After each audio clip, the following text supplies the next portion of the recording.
네, 안녕하세요. 자, 이번 시간은 지난 시간에 규준에 이어서 우리가 원점수의 특성을 알아보았고, 그 원점수 자체로는 어떠한 정보도 제공하지 못하기 때문에 그거를 규준 점수로 바꾼다고 하였습니다.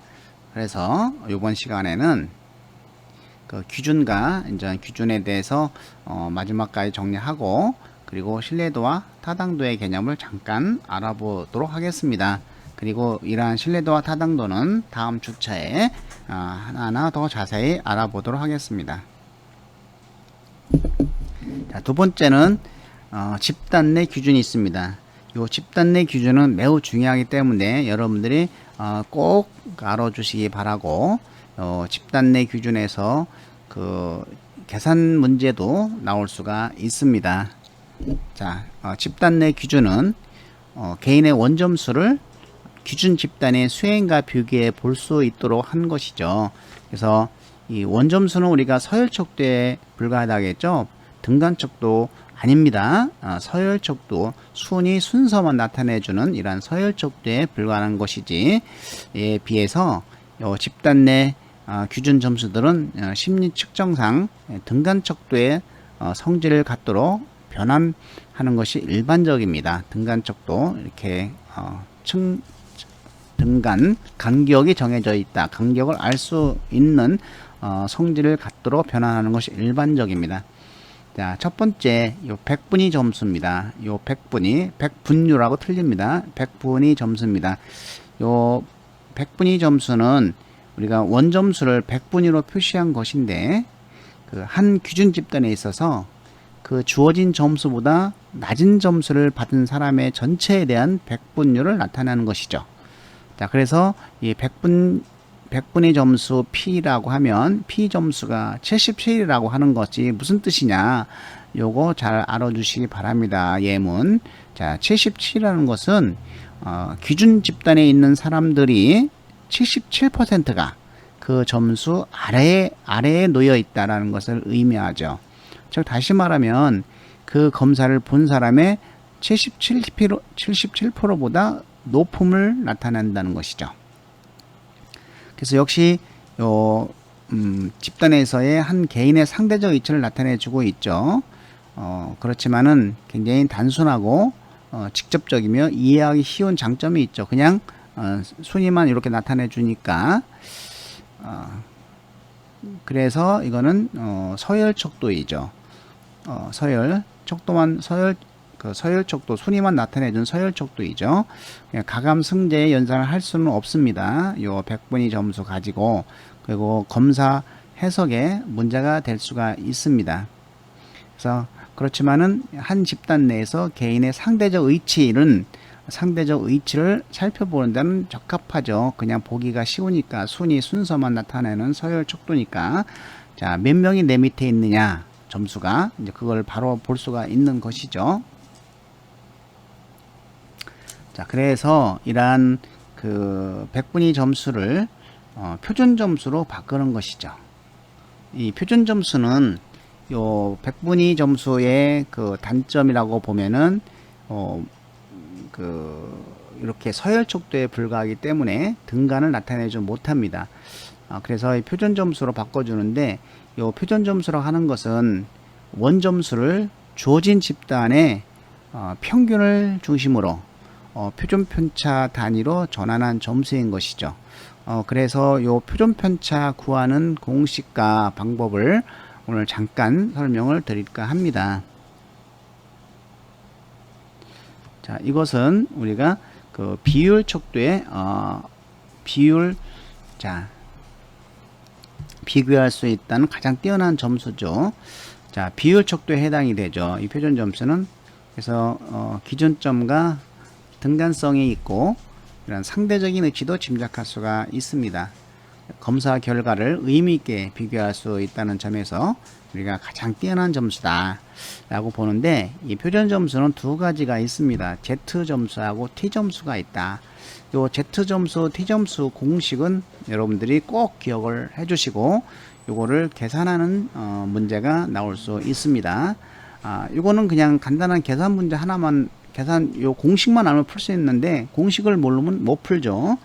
자, Z 점수라고 하는 것은 자, 원점수를 우리가 전기용포를 그려보면은 전기용포 여러분 생각이 나시죠? 제가 이따가 전기용포도 이렇게 보여주는데 지금은 뭐 머릿속에 생각만 해보시기 바랍니다. 전기용포의 가운데가 평균인데 이렇게 삐쭉 올라가는 곳이 거기가 0입니다. 0 놓고 표준편차 1로 전환하는 점수다. 표준편차 1이라고 하는 것은 한 등급이 1이라고 하는 거죠. 그러면 2, 3, 4 이렇게 나가는 것이죠. 그래서 이 Z 점수는 원점수 X, X 원점수 빼기 M 평균을 SD 뭘로 나눈다? 표준편차로 나눈 것을 우리는 그 Z점수다 이렇게 볼 수가 있습니다. 그래서 이건 이따가 전기용포에서 확인을 하겠지만은 이 점수는 등간척도라는 장점은 있습니다. 그렇지만은 소수점과 음수로 나타낼 수 있는 가능성이 있어요. 소수점과 음수로 나타나게 되는 단점이 있습니다. 그래서 Z점수는 일단은 정규 분포상에서의 분포 범위는 마이너스 3에서 플러스 3까지 나타납니다. 마이너스 3에서 플러스 3. 자, 그리고 이제 T점수, 요 T점수는 Z점수에서 나오는 이러한 소수점과 음수를 안 나타나게 하기 위한 나타나지 않게 하기 위해서 이 Z점수를 좀 더 적용하기 쉽게 바꾼 점수죠. 그래서 T점수는 우리가 평균을 50, Z점수를 평균을 50, 표준편차 10인 분포로 전환시킨 표준점수인 것이죠. 이렇게 Z점수를 갖다가 T 평균 50 표준편차 10인 분포로 전환시킨 점수입니다. 그래서 공식은 표준점수 T는 평균 50 플러스 10 표준편차 10 Z다 이렇게 볼 수가 있습니다. 이 공식 외워두시기 바랍니다. 자, Z점수 나타나는 음수와 소수점을 제거할 수 있으며 원점의 분포가 정규 분포면 T점수는 대략 20점에서 80점까지 분포로 형성이 됩니다. 그래서 분포의 범위는 60이 되는 것이죠. 자, 정규 분포면 T점수는 대략 20에서 80점이다. 그래서 분포의 범위는 60점이 된다라고 하는 것입니다. 이 공식 우리가 기억을 해 주시기 바랍니다. 자, 세 번째 기준은 표준 등급이 있습니다. 이 표준 등급은 스테인 라인이라고 하죠. 스테인 라인 그 9등급이라고 하는 것이죠.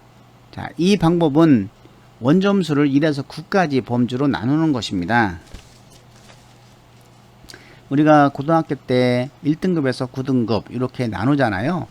그거와 똑같습니다. 그래서 이 원점수를 크기 순서에 따라 배열한 후에 다음에 표에 제시된 백분율에 맞추어 표준 등급을 매기는 것이죠. 현재 우리나라의 고등학교에서의 내신 등급제는 바로 이 표준 등급을 응용한 대표적인 예입니다.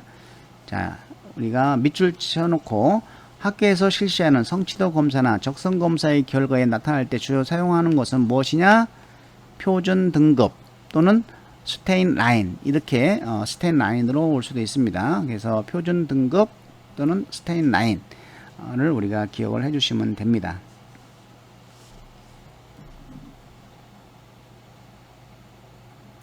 자, 한번 좀 생소하지만 한번 이 표준 편차를 구해 보도록 하겠습니다. 자, 표준 편차는 제가 한글을 썼는데 그 이유는 요거 분산 루트의 공식을 찾지 못해 가지고 이렇게 한번 써봤습니다. 이해해 주시고요. 자, 표준 편차 SD는 분산 루트 분산이다 라고 하는 것인데, 그러면 분산은 우리가 별량의 개수분의 표준 편차 제곱의 총합이다 이렇게 볼 수가 있습니다. 별량의 개수분의 편차 제곱의 총합. 자, 그러면 편차는 우리가 평균 빼기 별량이라고 볼 수 있어요. 아유, 고등학교 때 수학이 싫어갖고 안 했는데 이게 또 수학이요? 이렇게 생각할 수가 있습니다. 근데 요거는 요거만 그냥 한번 표준 편차가 어떻게 만들어지는 것만 우리가 확인을 하시면 됩니다. 자, 그러면 이제 A 집단, B 집단이 있습니다. A 집단은 이제 5명의 이제 사람이 있는데 별량이 5이죠. 50점, 60점, 70점, 80점, 90점 맞았어요. 근데 반평균은 70점이에요. 자, B 집단은 60점, 65점, 70, 75, 80 이렇게 점수 차이가 적어요. 근데 평균은 똑같이 70입니다. 그러면 A 집단의 표준 편차와 B 집단의 표준 편차를 구해 보면 어느 반의 사람들이 더 변별력이 높은지 확인할 수가 있어요. 자, 표준 편차가 클수록 변별력이 이제 높은 것이죠. 왜냐하면 점수 차이가 적은 사람들이 점수 차이가 나는 사람들이 이렇게 딱딱딱 구별이 되는 것이죠. 아주 높은 사람, 낮은 사람 이렇게 뭐 높은 사람이나 낮은 사람이나 거의 구별이 안 되면은 표준 편차가 굉장히 작겠죠.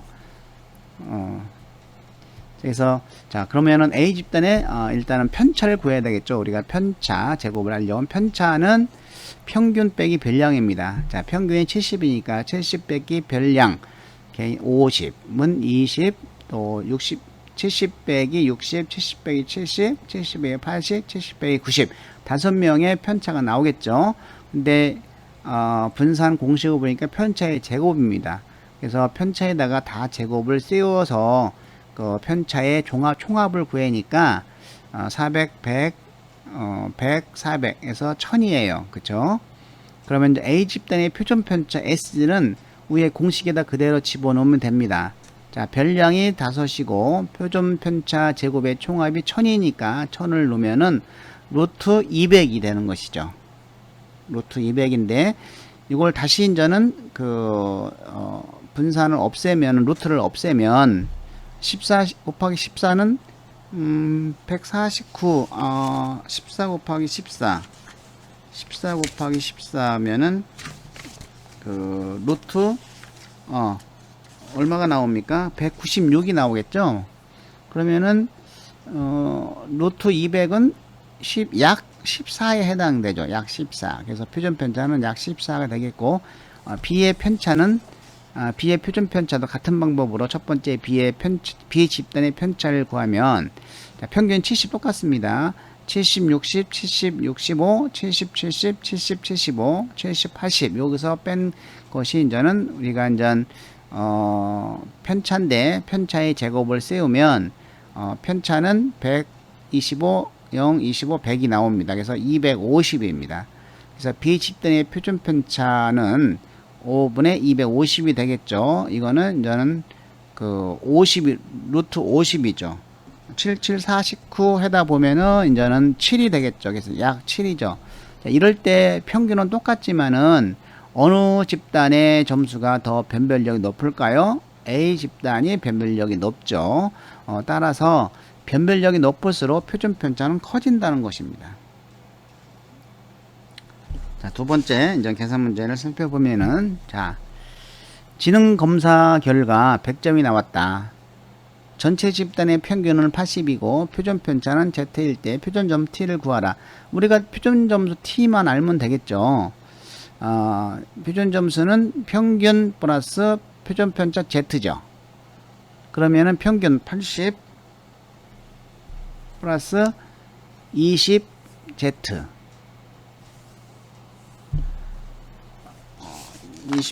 20 Z. 자, 그래서 T는 우리가 여기서 T 점수 다시 보시면 표준 점수 T를 먼저 구해야 되겠죠. 50 플러스 10Z 우리가 공식에 집어넣으면 되겠죠. 50 플러스 10Z. 그러면 이제 Z만 구하면 되는데 Z는 원점수 100 최초 점수 빼기 평균 80을 뭘로 나나 표준 편차 나는 건 Z죠. 자, 이렇게 되면은 T는 50 플러스 10 Z 이렇게 이제 Z 점수 나오면 곱하면 되고 자, 두 번째는 자, 나는 언어가 98점 맞았고 수리가 96점 받았어요. 자, 언어의 점수는 85점이고 수리의 평균은 75점이었어요. 표준 편차는 똑같고 20점이고 자, 어떤 과목이 상대적으로 잘했는지 한번 적어보라 라고 하는 내용입니다. 요거 한번 여러분들이 2분 동안 한번 풀어보시기 바랍니다. 자, T 공식을 50 플러스 10Z를 활용해서 Z를 구해서 T 점수 나오면 됩니다. 한번 해보시기 바랍니다.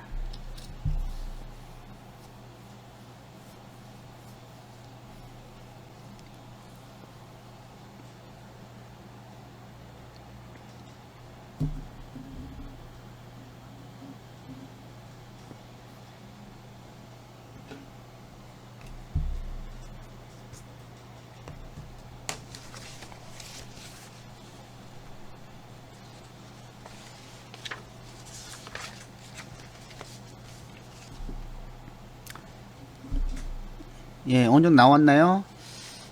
한번 조금 더 한번 시간을 드리도록 하겠습니다.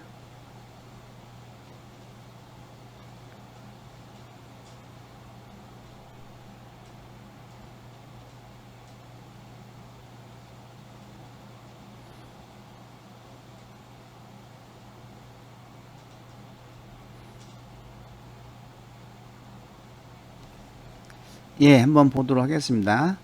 자, 첫 번째 문제, 지능 검사 결과 100점이 나왔다.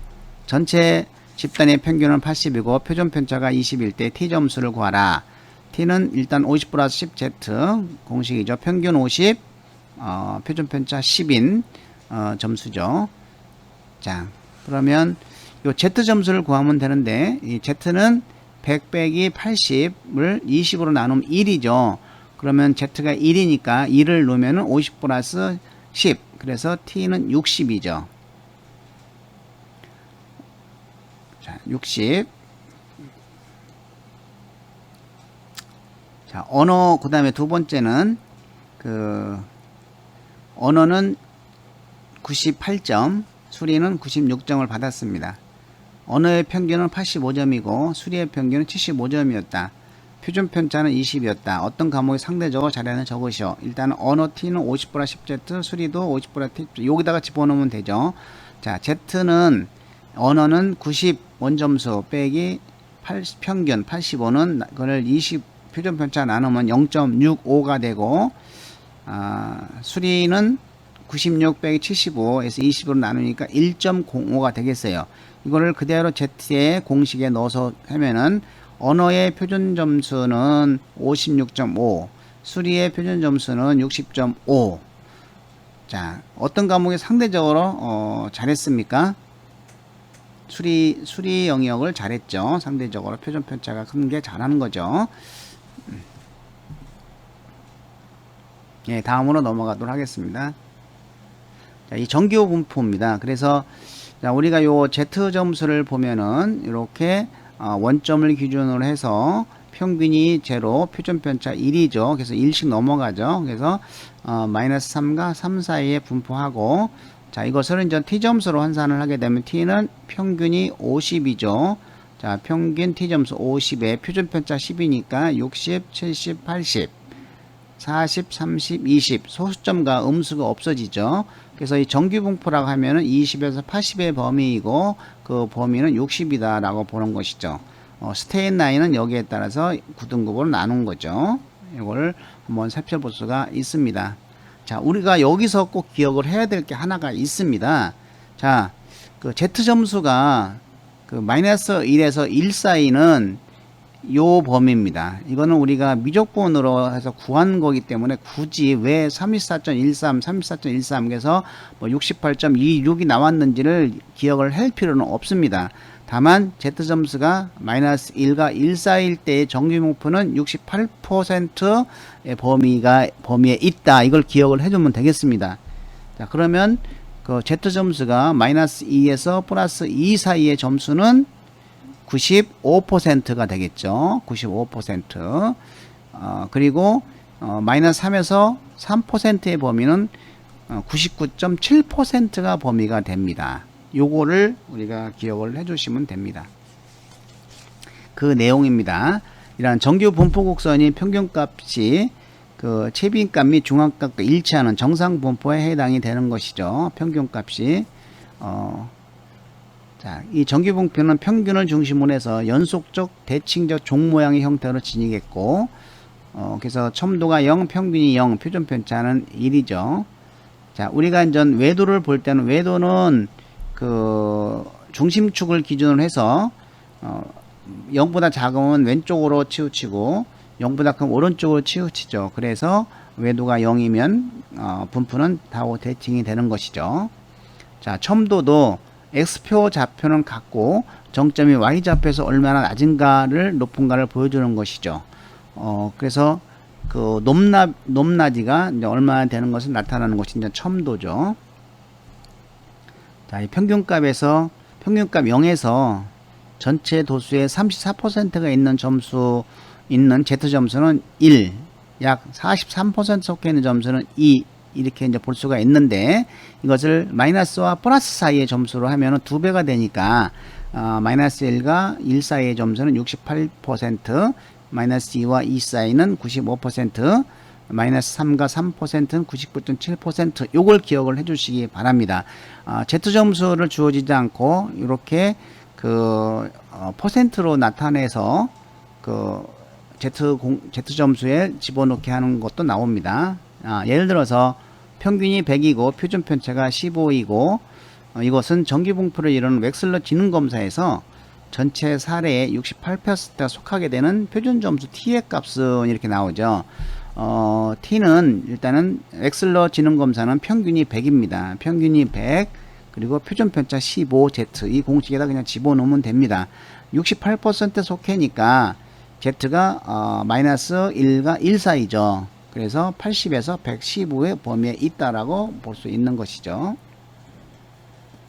자, 그러면 우리가 이 원점수의 척도를 한번 보도록 하겠습니다. 이거는 그냥 이해만 하시면 됩니다. 자, 명명척도 그냥 이름만 구분이 가능한 것이죠. 이름만 산수적 계산은 불가능한 것이죠. 뭐 개똥이, 홍길동, 말똥이 뭐 이렇게 사람 이름 빨강 노랑 이런 식으로 명명 이름으로 구분이 가능한 거. 그러면 서열척도는 이름 플러스 순위, 순서를 나타내 주는 것이죠. 그래서 두 개가 플러스 된 것이죠. 순위 관계에 대한 정보도 포함하고 있는 척도죠. 그 대소의 서열은 있지만 서열 사이에 양적 간격은 없습니다. 양적 간격은 일정하지 않을 수가 있죠. 예를 들어서 홍길동과 개똥이 순위가 있는데 이제 순위는 키가 1, 2, 3등이야.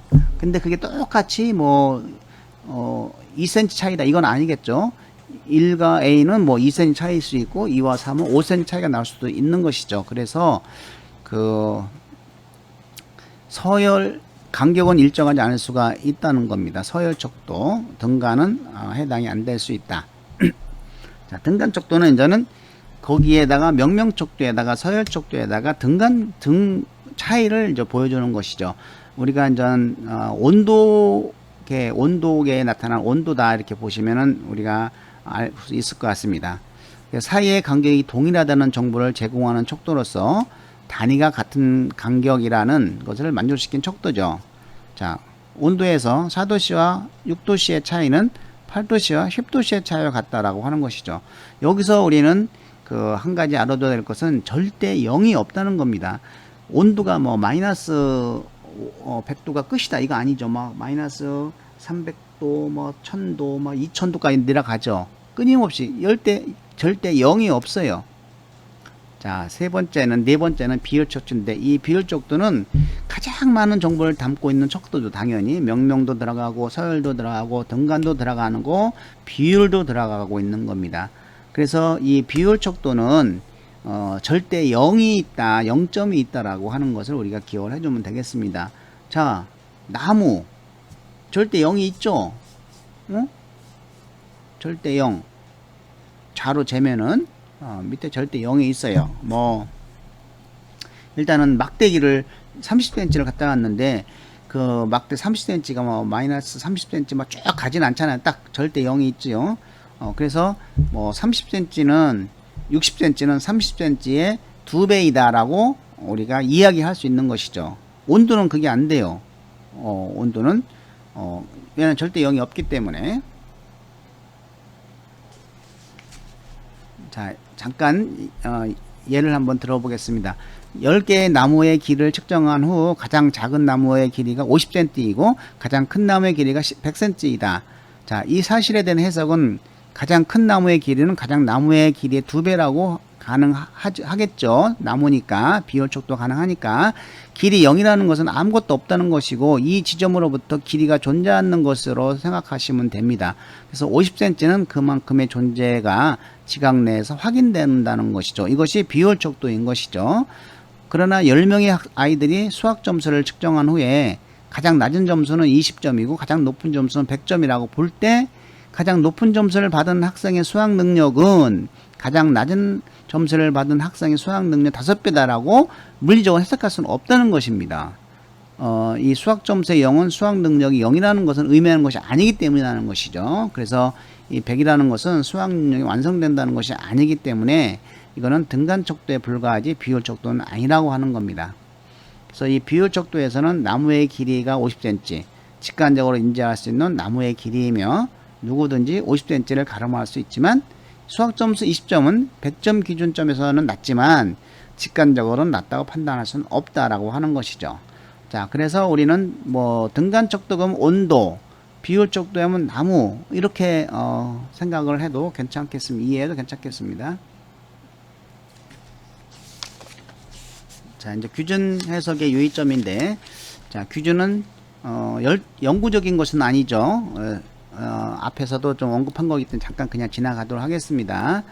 그리고 규준 집단의 모집단을 잘 대표하는 것이 굉장히 중요하다고 했고, 규준 제작 과정은 검사 요강을 상세히 기록하는 것이 관례이므로 이를 검토해서 규준 집단이 충분히 다양한 변인들을 잘 고려해서 구성된 것을 살펴봐야 되겠죠. 그래야 상대방과 비교할 때 정확한 거와 비교를 하게 될 수가 있는 것이죠. 오래된 것은 안 되겠고, 그리고 최신성이 있어야 된다고 했죠. 또 표준의 크기는 너무 적게 뽑으면 그 신뢰성이 표준 오차가 크고 신뢰성에 문제가 있겠죠. 표집이 적당한지 크기가 적당한지 여부를 살펴봐야 되겠습니다. 자, 우리가 이제 신뢰도의 개념을 잠깐 살펴보면은 이것은 뒷장에서도 자세히 할 겁니다. 자, 신뢰도 그러면 일관성, 일관도, 안정성 이렇게 기억하시면 됩니다. 얼마나 일관성이 있는가라는 것이죠.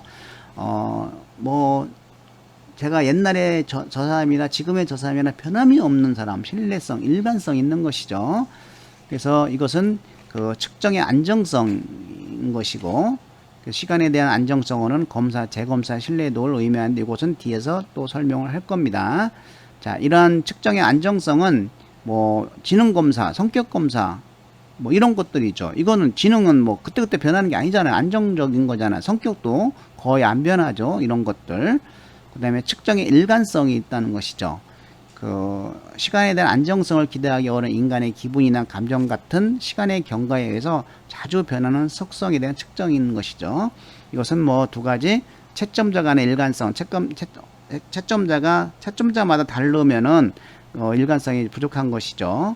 또 측정 문항 간 일관성, 이거는 문항들끼리 유사하면은 상관성이 높여 나와요. 이거는 클룸바우 알파 계수라고 하는데, 이러한 클룸바우 알파 계수가 높으면 문항들의 일관성이 높다라고 볼 수가 있는 것이죠. 자, 그래서 신뢰도에도 틀린 것, 문항의 수가 많을수록 신뢰도가 높을 가능성이 높다. 개인의 차가 클수록 신뢰도가 높을 가능성이 높다. 신뢰도 계산 방법에 따라 신뢰가 높을 가능성이 높다. 응답자 수는 관련이 없습니다. 응답자 수는 관련이 없습니다. 4번이 답이겠죠. 자, 신뢰도는 마이너스 1과 1 사이고, 최대값은 1, 최소값은 마이너스 1입니다. 옛날에 했던 거하고 지금하고 똑같다 그러면 1이겠고, 완전히 다르면 마이너스 1이 되겠죠. 자, 우리가 이제 상관계수를 제곱하면 한 변인의 별량이 다른 변인의 별량을 어느 정도 설명할 수 있는 나타나는데, 이거는 그냥 참고로 알아주시기 바랍니다. 자, 지능검사 점수와 학교 점수에서의 상관관계죠. 성적과 상관계수 0.30이라고 할 때 학교에서 성적에 관한 별량은 그냥 0.30에 제곱을 해주면 됩니다. 그래서 그 별량의 제곱만 해주면 됩니다. 그래서 별량의 몇 프로가 지능검사에 설명되는가, 9%다 이렇게 보시면 됩니다. 예, 1교시 첫 번째 수업 여기서 마치도록 하겠습니다. 수고 많이 하셨습니다.